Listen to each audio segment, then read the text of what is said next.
Drew, talk about the knockout there at the end.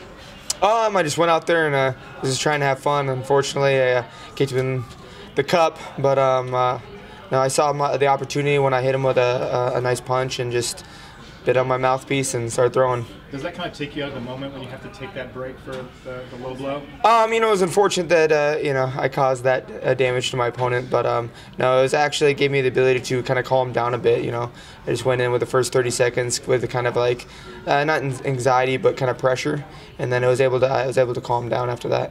Why do you feel you had pressure on you for this one?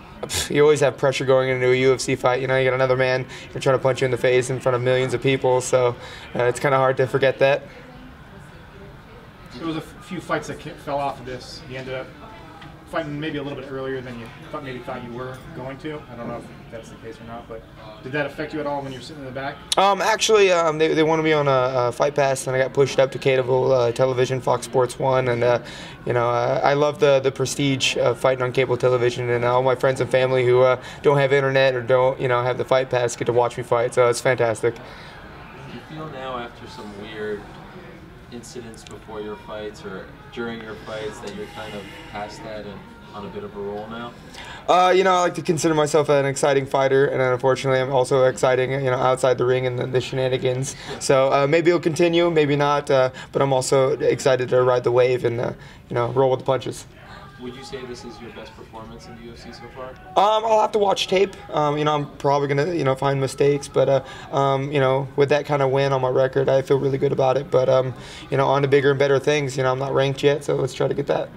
After your fight, you just kind of sat there in the ring for a while, just thinking, and the camera was on you for quite a while. What were you thinking? So being a fighter, I know the ups and downs, and his debuting in the UFC, I know what it's like to lose and lose, in that fashion. So I wanted to be, on the canvas with my opponent, and I didn't want to stand up until he did. So it's out of respect. Do you do that every time you fight someone? I wouldn't say I do it every time, but a good person told me, act like you've been there. And so, you go out jumping on the cage, flipping the bird or acting crazy. It's, it just shows that you were, surprised. And, I'm not surprised when I win. I always, consider myself a winner going in. And so, I don't really need to celebrate as much. And so I just more so worried about my opponent getting up. Who told you that? Wrestling coach back in high school. Act like you've been there. You don't need to act a fool.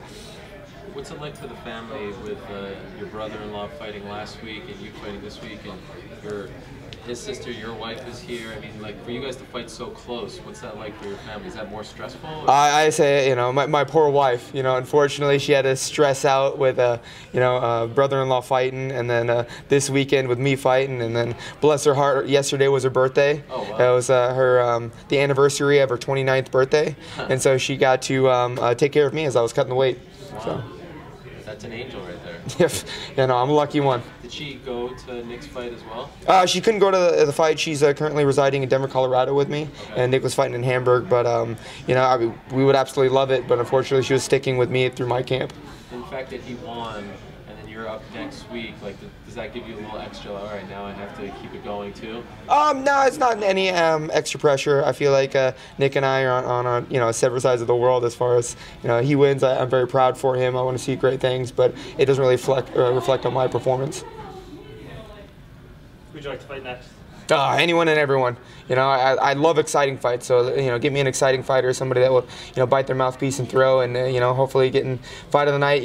I want to be a fighter remembered by a legacy and fantastic fights. So put something in front of me that will give me that. Anybody in mind, just to come to mind as far as like that's ranked that maybe get you up there? I don't have any names right now.